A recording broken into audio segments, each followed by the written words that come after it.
অত্র স্ট্যান্ডের সম্মানিত সভাপতি জনাব শামীম আহমদকে মঞ্চে আসন গ্রহণ করার জন্য অনুরোধ করছি।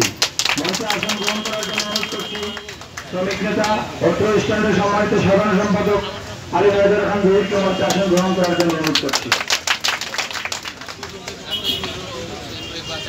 উপস্থিত রয়েছেন মৌলবাজার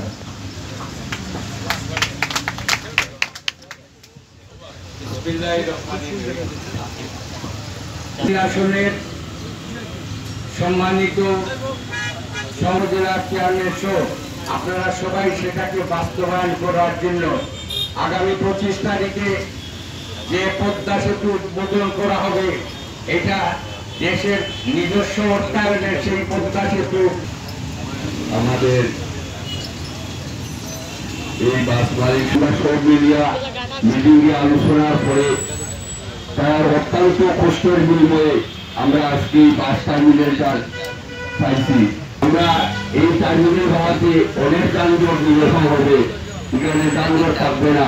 কিন্তু আমি কিছু সময় আগে নরেন্দ্রকে আলাপ করছি যে আমাদের গাড়িগুলো যদি রাস্তা কেটে দেবে, গাড়ি আমার উপযোগী হইবে, তখন আমরা গাড়ি জাতীয় স্ট্যান্ডের থাকলে এই যানজট নিরসন হবে না।